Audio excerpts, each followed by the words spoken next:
गुंजन ने राजेश के साथ लव मैरिज की थी। गुंजन एक अमीर खानदान में पली बड़ी थी, लेकिन राजेश गरीब घर का लड़का था। उसके पिता इस दुनिया में नहीं थे, जिस वजह से राजेश को कम उम्र में घर का भार संभालना पड़ा। राजेश के घर में उसकी बूढ़ी माँ और एक छोटी बहन थी। शादी के समय राजेश ने गुंजन के पिता से कुछ भी लेने के लिए मना कर दिया, जिस वजह से आज भी गुंजन इस बात के लिए राजेश से लड़ाई करती है। राजेश, मैंने बोला था ना कि पापा जो दे उसे चुपचाप ले लेना, लेकिन तुमने मेरी एक बात नहीं सुनी। तुम्हें तो अपनी खुददारी प्यारी है। इस घर में ना स्मार्ट टीवी है, ना फ्रिज है और ना ही एसी है। न जाने इस गर्मी में मेरी क्या हालत होगी, न जाने मेरी गर्मी कैसे कटेगी। मेरे तो अभी से ही पसीने छूट रहे हैं। पता नहीं मेरी मती मारी गई थी जो मैंने तुमसे शादी कर ली। मैं तो तुम्हारे प्यार में अंधी हो गई थी। मैंने तो तुम्हें पहले ही कहा था कि मैं तुम्हारे लायक नहीं हूँ, लेकिन तुमने मेरी बात नहीं मानी। और वैसे भी तुमने ही कहा था कि मैं एडजस्ट कर लूँगी, तो अब क्या हुआ? मुझसे जितना बन पड़ता है उतना तो मैं करता ही हूँ ना। और मैं कोशिश कर तो रहा हूँ कि मैं तुम्हारी सारी ज़रूरतों को पूरा करूँ और तुम्हें खुश रखूँ। भैया, कल कॉलेज की फ़ीस का आखिरी दिन है। आपके पास पैसे हो तो फ़ीस भर देना। लो, कर लो मेरी ज़रूरतें पूरी। पहले अपने ख़ानदान वालों की तो ज़रूरतें पूरी कर लो, फिर मेरी सोचना। क्या हुआ भैया? भाभी गुस्से में दिख रही थी। अरे नहीं नहीं राधा, तुम तो जानती ही हो अपनी भाभी को, वो छोटी छोटी बात में गुस्सा हो जाती है। ऐसी कोई बात नहीं है। और हाँ, ये लो तुम्हारी फ़ीस, कल याद से भर देना। भैया, मैं भी कोशिश कर रही हूँ। मुझे भी कुछ ट्यूशन मिल जाए तो मैं वहाँ पढ़ा लूँगी। इससे आपको थोड़ी सपोर्ट मिल जाएगा। मेरा ये लास्ट ईयर है, इसके बाद मैं कोई स्कूल ज्वाइन कर लूँगी टीचिंग के लिए। अरे नहीं नहीं राधा, तुम इन सब की चिंता मत करो और तुम अपनी पढ़ाई पर ध्यान दो, बाकी सब मैं देख लूँगा। अरे हाँ बेटा, राधा बिल्कुल ठीक कह रही है। ये स्कूल में पढ़ा लेगी तो तेरी थोड़ी मदद हो जाएगी। कब तक तू हम सबकी ज़रूरतों का ख्याल रखेगा? बेटा, बहू की भी ज़रूरतों का ख्याल रखना तेरा फ़र्ज है। आखिर वे अपने माँ बाप को छोड़कर तेरे पास आई है। ऐसे ही कई दिन निकल गए। गुंजन और राजेश बस स्टैंड पर खड़े थे तो सामने से गुंजन की दो सहेलियां कार में आ रही होती हैं। उन्होंने गाड़ी रोकी। गुंजन, तू यहाँ बस स्टॉप पर? तेरी गाड़ी खराब हो गई है क्या? अरे तू पागल है क्या? गुंजन इतने बड़े घर की लड़की है तो क्या उसके घर में बस एक ही गाड़ी होगी? अब उसकी इतनी भी मजबूरी थोड़ी आई होगी जो वो एक गरीब से शादी करेगी जिसके पास एक ही गाड़ी होगी। कम से कम इसके घर में 3-4 गाड़ियां तो होंगी ही। हाँ हाँ, मुझे पता है, तुम दोनों को मजाक करने की आदत है। वो मेरी गाड़ी खराब हो गई थी तो ड्राइवर उसे बनवाने ले गया है और कैब भी बुक नहीं हो रही। अरे तो तू मेरे साथ चलना, मैं तुझे छोड़ दूंगी। अरे नहीं नहीं, हम चले जाएंगे। अरे चलो ना राजेश, ये दोनों मेरी कॉलेज की बहुत पक्की सहेलियां हैं। गुंजन जबरदस्ती राजेश को अपनी सहेली की गाड़ी में बैठा लेती है, लेकिन अब वह इस सोच में पड़ जाती है कि वह गाड़ी कहाँ रुकवाए, क्योंकि अगर वह अपने टूटे फूटे झोपड़ी के आगे रुकवाती है तो उसकी बहुत इंसल्ट होगी। इसीलिए उसने एक कोठी के आगे गाड़ी रुकवाई। बस बस, यही रोक देना, ये वाली कोठी मेरी ही है। अच्छा, तो ये है तेरी कोठी? काफी अमीर घर में शादी हुई है तेरी, और वैसे भी होनी भी चाहिए। आखिर तू भी किसी से कम थोड़ी है। अच्छा, हम चलते हैं। अरे लेकिन कम से कम चाय तो पी कर जाओ। अरे नहीं नहीं, फिर कभी आएंगे। वैसे भी हमने तेरा घर तो देख ही लिया है। फिलहाल के लिए हम चलते हैं। अच्छा ठीक है, फिर बाय। जब गुंजन की सहेलियां चली जाती हैं तो राजेश गुस्से से लाल हो जाता है और बोलता है, तुमने उनसे झूठ क्यों बोला कि ये कोठी हमारी है? ऐसे झूठ बोलना अच्छी बात नहीं है। तो और क्या करती, उन्हें सच बता देती कि मैंने एक गरीब लड़की से शादी की है और मैं एक टूटे फूटे झोपड़ी में रहती हूँ। ये सच बताकर उनके सामने मैं अपनी इंसल्ट नहीं करवाना चाहती। वह एक अमीर खानदान की लड़की है और उसका हस्बैंड भी बहुत अमीर है। कुछ दिन बाद ही गुंजन की सहेली का फोन आ जाता है और वह उसके घर आने को बोलती है। ये सुनकर गुंजन टेंशन में आ जाती है। गुंजन अपने पापा को फोन करती है। देखो गुंजन बेटा, अब मैं इसमें तुम्हारी क्या मदद कर सकता हूँ। मैंने तो मना किया था कि उस गरीब से शादी मत करो, लेकिन तुमने मेरी मानी नहीं। मैं इसमें तुम्हारी कोई मदद नहीं कर सकता। वैसे तुम एक काम करो, अपनी सहेलियों को बोल दो कि मैं आज घर पे नहीं हूँ। हाँ पापा, मैं ऐसे ही करती हूँ। गुंजन फोन रख देती है और उसके फोन रखते ही गेट खटखटाने की आवाज आती है। जब गुंजन गेट पर जाती है तो देखती है कि उसकी दोनों सहेलियां वहां खड़ी होती हैं। अरे तुम दोनों यहाँ, तुम्हें मेरे घर का एड्रेस कैसे पता? हमें तो पहले ही पता था तुम्हारे घर का एड्रेस। उस दिन तुमने हमसे झूठ बोला था ना।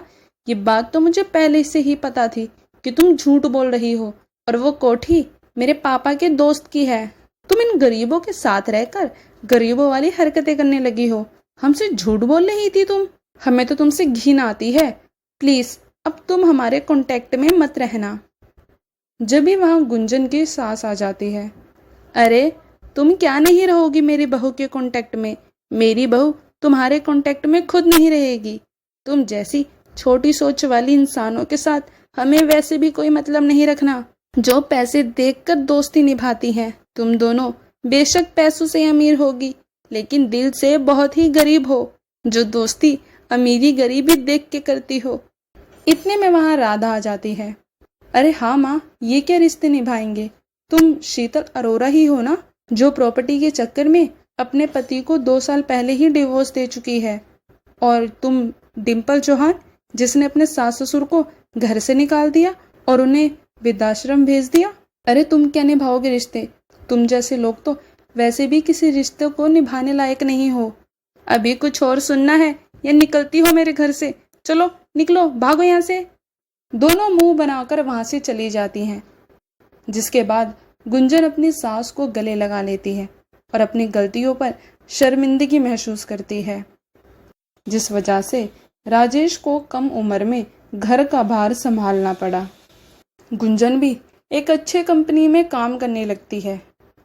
अब उनके पास अच्छा मकान था, सारी सुख सुविधाएं थी और सब साथ में खुशी से रह रहे थे।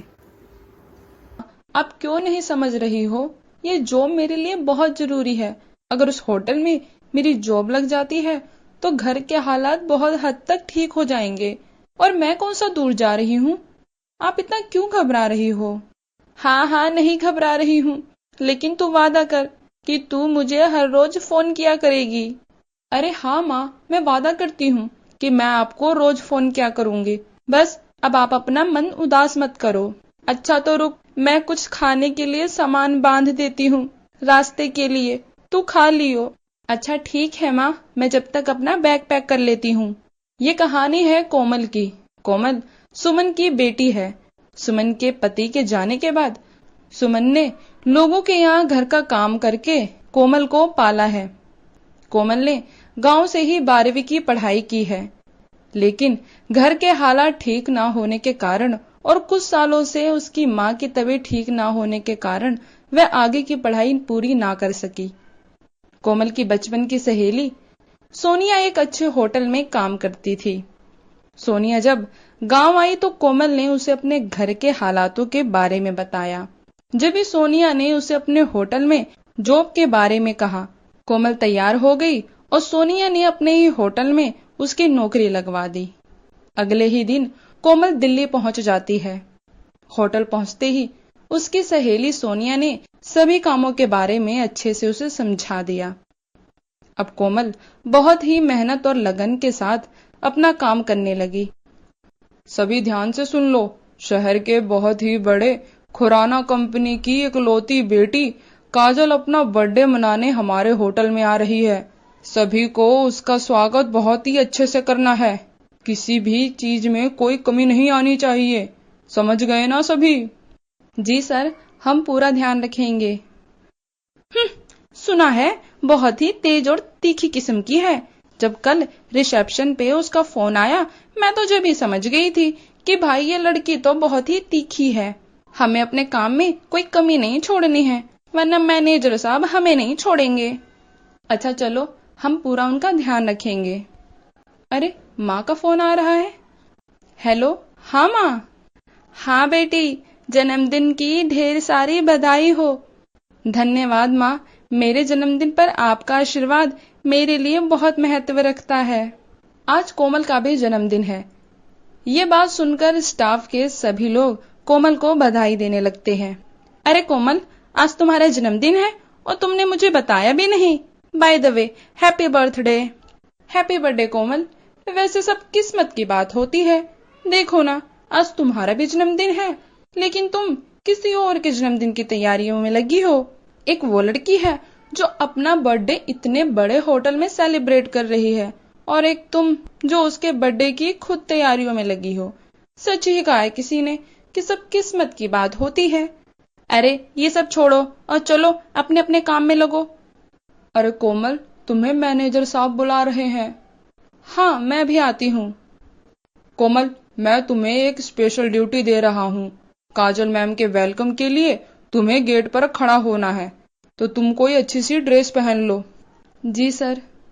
कोमल के पास अपना कुछ अच्छा नहीं था, इसलिए वह अपनी सहेली से उसकी एक अच्छी सी ड्रेस ले लेती है। अरे मैम, आपको बाहर कोई गाड़ी के पास बुला रहा है। गाड़ी के पास? लगता है काजल मैम आ गई हैं। कोमल गाड़ी के पास जाती है तो वह हैरान हो जाती है। वह देखती है कि काजल हूबहू उसी की शक्ल की होती है। होटल के सभी स्टाफ वाले भी देखकर हैरान हो जाते हैं। Oh my God, how can possible? तुम्हारी शक्ल मुझसे कैसे मिल रही है? काजल मैम, ये बात तो मैं भी बोल सकती हूँ कि आपकी शक्ल मुझसे क्यों मिल रही है। अरे देखो देखो, इन दोनों की शक्ल तो सेम सेम है। अरे कोमल, कहीं तुम दोनों किसी मेले में बिछड़ तो नहीं गई थी ना? सोनिया, ये कोई मजाक की बात नहीं है। हाँ बिल्कुल, मैं अभी अपने मॉम डैड को फोन करके यहाँ बुलाती हूँ, और मैं अपनी माँ को फोन करके यहाँ बुलाती हूँ। कुछ देर में वहाँ काजल और कोमल के माँ बाप पहुंच जाते हैं। अरे सुमन, तुम यहाँ? अरे मैम साहब, आप मुझे माफ कर दो। कोमल आपकी ही बेटी है। आपने 2 बेटियों को जन्म दिया था। मेरी कोई संतान नहीं थी, इसलिए मेरे मन में लालच आ गया और मैंने आपकी एक बेटी चुरा ली। माँ, आपने ये सब किया? मुझे माफ कर दे बेटी, मैं तेरी माँ नहीं हूँ, यही तेरे असली माँ बाप हैं। अब तू इनके साथ चली जा। नहीं माँ, आपने मुझे पाल पोस कर इतना बड़ा कर दिया, अब आपको मेरी जरूरत है तो मैं आपका साथ छोड़ दूं?